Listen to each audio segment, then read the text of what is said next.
Welcome back to Property Pulse. Today we are stepping inside some of Bakersfield's most beautiful, unique, and jaw-dropping homes while getting the inside scoop from the expert who knows this market like the back of his hand.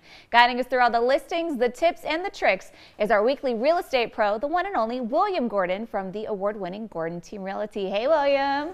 Hey, Kate. I assure you I'm real. I'm pinching myself. These houses are real, but we're going to talk a little bit about AI and how that's impacting yeah, AI is estate. everywhere, so I'm excited to hear how it's affecting your industry too.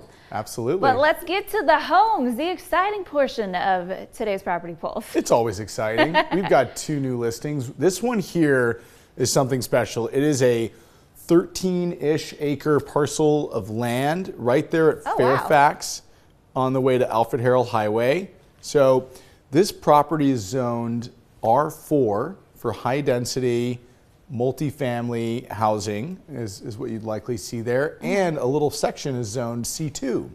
So you too can open a gas station or a convenience store on the corner of your massive development here.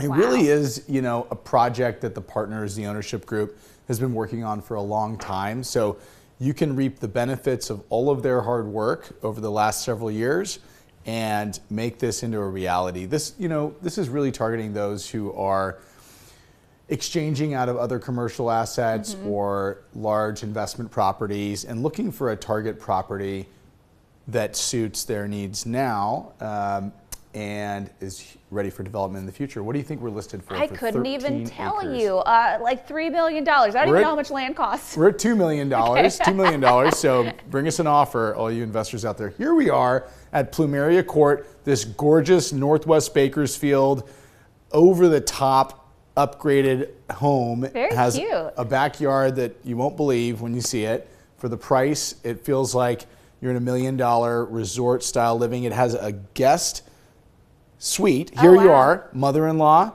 perfect attached guest house inside. And so we're at 5 bedrooms, 3.5 bathrooms, 3,400 square feet. It's a big property. It's in pristine condition. As you can see, lots of upgrades from the shutters, the finishes. But really where it gets super exciting is when you go into the backyard. So I can't wait for you to see that. Lots of bedrooms, lots of bathrooms, solar, and that pool. It's kind of shaped like a lazy river. It's really cool. You have a putting green. You've got outdoor barbecue, kitchen. Amazing. What do you think you can get all that for? $850, $900? We're talking $750 here on a cul-de-sac in Northwest Bakersfield. Great schools. You're going to want to come check that one out. I don't think I've ever seen a pool like that. It's really cool. I mean, you think they would have almost extended it. It could have been a true lazy river around that house. Yeah, you just put some turbines in there and start getting the water moving around. It's all, or just a paddle, you know. Yeah, that's the lazy way to do a lazy river. We're going to float down. Yeah, so all of those pictures were real, but you might have been seeing on the news recently that not all the listing photos you're seeing out there are the real deal. See, I didn't even know that AI was also affecting the real estate industry, so it's just kind of getting everywhere now. Yeah, you see a really flowery description that doesn't make any sense, probably AI. A human did not write that. You see a kind of property that doesn't really look that dialed in, and the carpet's a little worn, and then you have this Malibu style furniture adorning the living room that the shadows don't look right. That's AI too. So they're using it to even like stage the homes now. They're just zhuzhing it up a little bit with furniture when you're not buying the furniture, even if a house is staged traditionally, you're buying the house. So there's been a little bit of an uproar about whether it's agents or sellers demanding that their agent or the agents or the photographer or whatever provide photos that enhance the house by putting beautiful furniture in there, or what it could be, even something where a remodel's been performed digitally but not in reality. So there's a little bit of a crackdown brewing on that. So on the one hand, it's nice to give people a vision, right? Okay, here's this dated house that needs $200,000 worth of work. So here's what you could do to it. Here's what it could be. Here's what it could be. But you have to take that with a grain. You have to make sure people know what it is that they're walking into. Disclose that, Well, either they'll do an old photo and a potential photo, or they'll do a number of things. Now, what we're doing is really cool.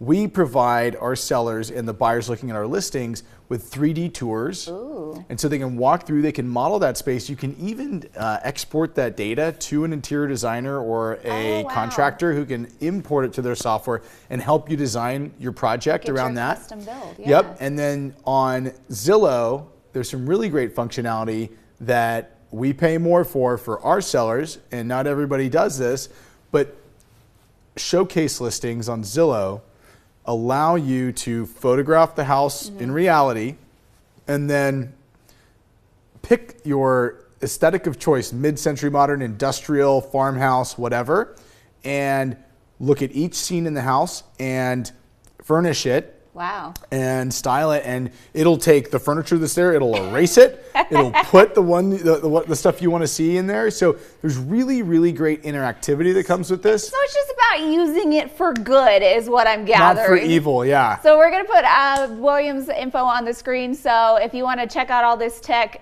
in the good form and not the bad form, or any of these houses that we looked at, or any of the previous houses, make sure you contact William. Thanks, Kate. I kind of want to see the AI thing. It'd be cool. Yeah. All right, we're going to take a short break. We'll be right back. We'll do